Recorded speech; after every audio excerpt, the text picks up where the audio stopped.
ஹாய்ங்க. நம்ம எந்த அளவுக்கு பேஸ்கெட் பண்ணுறோமோ அதுக்கு மெயினான முக்கியமான ப்ராசஸே இந்த செலெக்ஷன்ஸ் ஆஃப் ஸ்டெம்மும் அதுக்கப்புறம் வந்து நம்ம அதை எப்படி வந்து ப்ராசஸ் பண்ணுறோம். பேஸ்கெட் அழகாக வரணும், ஷேப்பாக வரணும் அப்படின்னா அதுக்கு மெயினே வந்து நம்ம வந்து கரெக்டான ஓலை எடுக்கணும். அது மட்டும் இல்லாமல் நம்ம அதை வந்து கரெக்டாக ப்ராசஸ் பண்ணணும். ஃபஸ்ட்டு இந்த மாதிரி எடுத்துகிட்டு நம்ம வந்து இதை செதுக்கிறதுலையே வந்து ஒன்று கொஞ்சம் மேலேயும் ஒன்று கொஞ்சம் கீழேயும் இருந்துச்சுன்னு வைங்களேன், அந்த பேஸ்கெட்டோட ஷேப் வந்து நீட்டாக வரவே வராதுங்க. அதனால் நல்லா செதுக்கிக்கணும். ஒரே மாதிரி ஒரே ஷேப்பில் உங்களுக்கு வந்து செதுக்கிட்டு நம்மளுக்கு வந்து 13 லீவ்ஸ் இருந்தால் போதும், 13 இருந்தால் போதும். அதனால் அதுக்கேற்ற மாதிரி கவுண்ட் பண்ணிவிட்டு கொஞ்சம் கூட ஒரு பக்கம் தடிமனாகவும் ஒரு பக்கம் வந்து கம்மியாகவும் இருக்கக்கூடாது. எப்போவுமே எல்லாமே ஒரே இதாக இருக்கணும். நம்ம பெண்ட் பண்ணி பார்த்தோம் அப்படின்னா அது வந்து சர்க்கிள் ஷேப்பில் கரெக்டாக வரணும். அப்படி வந்துச்சு அப்படின்னா தான் நெக்ஸ்ட் டைம் வந்து பேஸ்கெட்டை லாஸ்ட்டில் ஃபினிஷிங் ஸ்டேஜில் வந்து உங்களுக்கு பேஸ்கெட் வந்து கரெக்டான ஷேப்பில் இருக்கும். இல்லை அப்படின்னா ஒரு பக்கம் வந்து பெண்ட் ஆகி இருக்கிற மாதிரி இருக்குங்க. இப்போ பாருங்கள், நான் வந்து பெண்ட் பண்ணி காட்டுவேன். கரெக்டான ஷேப்பில் வரும் உங்களுக்கு. பார்த்திங்களா? இந்த மாதிரி ஷேப் வந்து உங்களுக்கு கரெக்டாக வரணும். அப்போ தான் வந்து ஒரு பக்கம் தடிமன் இல்லாமல் ஒரு பக்கம் வந்து ரொம்ப மெல்லிஸாக இல்லாமையும் இருக்கும் உங்களுக்கு. நம்ம எந்த அளவுக்கு இதே ப்ராசஸ் பண்ணுறோமோ அந்த அளவுக்கு இந்த டைப் பண்ணுறதும் ரொம்ப கரெக்டாக பார்த்து இது பண்ணுங்க. ஒரு பக்கம் கொஞ்சம் இலகி வந்துச்சுனாவோ, கொஞ்சம் லூஸ் ஆச்சுனாவோ, இல்லை வந்து அந்த ஒரு உள்ளே வைக்கிறோம்ல அந்த ஸ்டெம்மை அது வந்து மேலே தூக்குச்சுனாவோ அதுவுமே பார்த்திங்க அப்படின்னா உங்களுக்கு ஷேப்பை வந்து மாற்றி கொடுத்துரும். இது ரெண்டும் தாங்க இதில் மெயின் முக்கியமே. இதை வந்து மோஸ்ட் ஆஃப் த பீப்புள் வந்து காட்ட மாட்டாங்க. டேரெக்டாக அவங்க வந்து எப்படி பண்ணணும் அப்படிங்கிறதுக்கு போயிடுவாங்க. நம்ம இங்கே பண்ணி பார்த்துட்டு இருந்தோம் அப்படின்னா உங்களுக்கு ஷேப்பே வரவே வராது. நல்லா நம்மளுடைய ஸ்ட்ரென்த்தை கொடுத்து அதை நல்லாவே லூஸ் மட்டும் ஆயிடக்கூடாது. நல்லாவே நம்ம டைட் பண்ணிக்கணும்.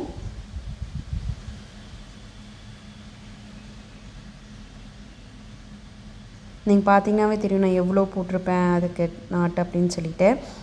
அதுக்கப்புறம் இது முடிச்சுட்டு உங்களுக்கு வந்து இப்போவே சூரிய நாட்டு இருக்குது இல்லைங்களா, இப்போ என்ன பண்ணணும்னா ஒரு லீஃப் எடுத்தோம் அப்படின்னா 3 லீஃபை விட்டுறணும். அடுத்தது கீழே மேலே கீழே, ஓகேங்களா? அது அந்த நம்ம என்ன பண்ணிக்கிறோமோ அதுக்கு மின்னத்து லீஃப் தான் எடுக்கணும், பின்னாடி லீஃப் எடுக்கக்கூடாதுங்க. நல்லா நோட் பண்ணிக்கிங்க. மின்னத்து லீஃப் எடுத்து அதே மாதிரி மூணு லீஃப் விட்டுட்டு கீழே மேலே கீழே, ஓகேங்களா? அதே மாதிரி மின்னத்து லீஃப் எடுக்கிறோம், 3 லீஃப் விடுறோம், கீழே மேலே கீழே, இந்த மாதிரி ஒவ்வொன்றா நம்ம பின்னிகிட்டே வந்துட்டுருக்கிறதாங்க.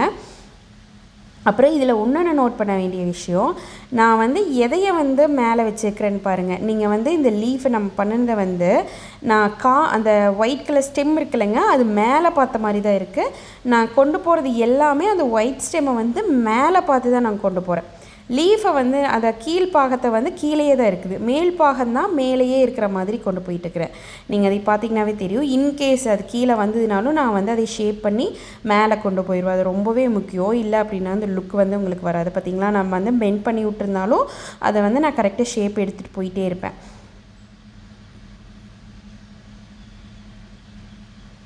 பார்த்திங்களா, அது கீழே வந்தாலும் அதை மடக்கி விட்டு அதை வந்து கரெக்ட் பண்ணிடணும். உங்களுக்கு அந்த மாதிரி வரும். இந்த மிஸ்டேக் நான் நிறைய டைம் பண்ணியிருக்கேன். பட் ஃபினிஷிங் ஸ்டேஜில் தான் எனக்கு தெரியும். அதுக்கப்புறம் ஒன்றுமே பண்ண முடியாது. நம்ம மறுபடியும் வந்து அதை ரெடி பண்ண வேண்டியது வரும்.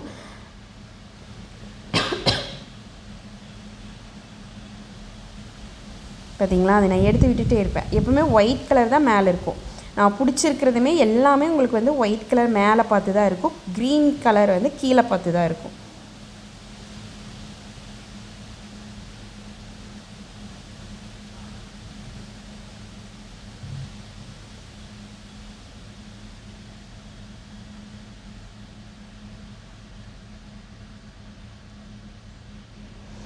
அப்புறங்க இதை முடிச்சுட்டு இழுக்கிறது வந்து கொஞ்சம் கொஞ்சமாக தான் இழுக்கணும். ஒரே இதை ஃபுல்லாக இழுக்கக்கூடாது. கொஞ்சம் கொஞ்சமாக டைட் பண்ணுங்கள். பார்த்திங்கன்னா நான் ஒரே இதை ஃபுல் ஃப்ளெஜ்டாக இழுக்க மாட்டேன். கொஞ்சம் கொஞ்சமாக ஒவ்வொன்றா கொஞ்சம் கொஞ்சமாக இழுக்கும் போது தான் உங்களுக்கு வந்து அது சிக்கி இல்லாமல் வரும். அப்போவே நம்ம வந்து ஷேப் படுத்திக்கிறக்கும் ஆகும் உங்களுக்கு.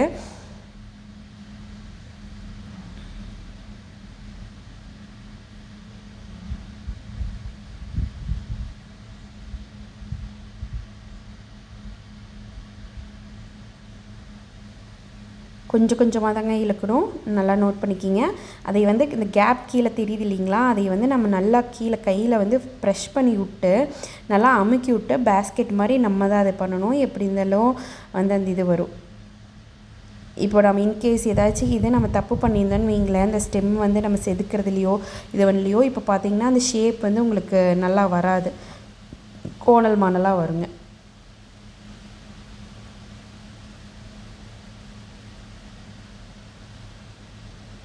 இப்படி நல்லா கையில் அமுத்தி விட்டு அந்த ஓட்டை இருந்ததுனாலும் அதுவும் தெரியாத அளவுக்கு நம்ம இழுத்து விட்டுறணுங்க. பார்த்திங்களா இப்போ எவ்வளோ அழகாக வந்திருக்கு அப்படின்னு சொல்லிட்டு ஒரே யூனிஃபார்ம் ஷேப்பில்.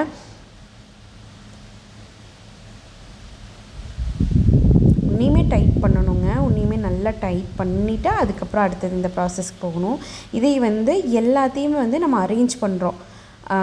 எல்லா ஸ்டெம்மையுமே நம்ம அரேஞ்ச் பண்ணிவிட்டு அப்புறம் அந்த லாஸ்ட் ஸ்டெம் இருக்குது இல்லைங்களா, அந்த லாஸ்ட் ஸ்டெம்மை இந்த மாதிரி நல்லா அரேஞ்ச் பண்ணிக்கணும். லாஸ்ட் ஸ்டெம் இருக்குது இல்லைங்களா, அதை கொண்டு வந்து சென்டரில் விடுறேன் இல்லை, ஓகேங்களா. சென்டரில் எந்த லீஃபில் வேணாலும் நீங்கள் விடலாங்க. சென்டர் லீஃப் ஒரு இப்போ வந்து 13 இருக்குங்களா, ஒரு 6 லீவ்ஸ் விட்டு அதை வந்து சென்டராக உள்ளே விடுறேங்க. அதை காலில் மெட்டி பிடிச்சிக்கணுங்க.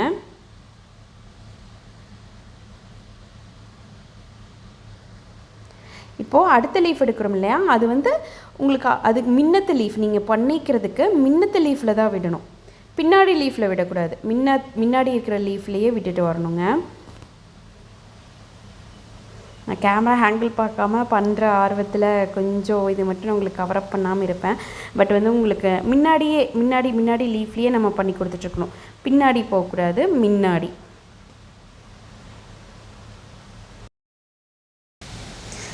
அதாவதுங்க நம்ம எடுக்கிற ஃபஸ்ட்டு லீஃப் வந்து 6th லீஃப், அதாவது 6ஆக இருக்குல்ல சென்ட்ரல் லீஃபில் நம்ம உள்ளே விட்டுட்டு அதுக்கப்புறம் பார்த்திங்கன்னா ஆன்டி கிளாக் வைஸ் டைரெக்ஷனில் நீங்கள் வந்து இந்த லீஃபை செகண்ட் லீஃப் வந்து அதுக்கு முன்னாடி இருக்கிற ஆன்டி கிளாக் வைஸ் டைரெக்ஷனில் உங்கள் லீஃபை வந்து நீங்கள் கோர்த்துக்கிட்டே வரணும்.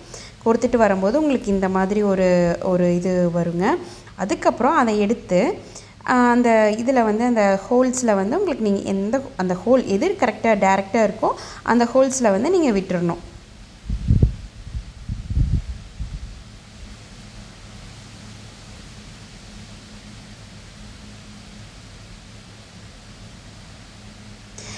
இன்னொரு விஷயம் நான் சொல்லணுன்னு நினைக்கிறேங்க. ஃபஸ்ட்டு பண்ணும்போது கொஞ்சம் ஷேப் நல்லா வராமல் இருக்கும், உங்களுக்கு ஸ்பீடு வராது, ஒரு பிளேட்டே வந்து உங்களுக்கு ரொம்ப லேட் ஆகும், 1 ஹவருக்கு மேலே போகிற மாதிரி இருக்கும்.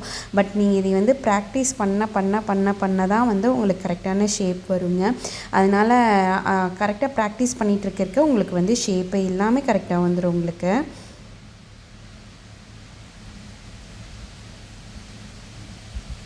உங்களுக்கு இதில் ஏதாச்சும் டவுட் இருந்துச்சுனாவோ மறுபடியும் ஏதாச்சும் கன்ஃபியூஷன்ஸ் இருக்குது அப்படின்னாவோ மறக்காமல் எனக்கு கூப்பிடுங்க, கால் பண்ணுங்கள். நான் என்னோடய நம்பரை உங்களுக்கு கொடுக்குறேன்.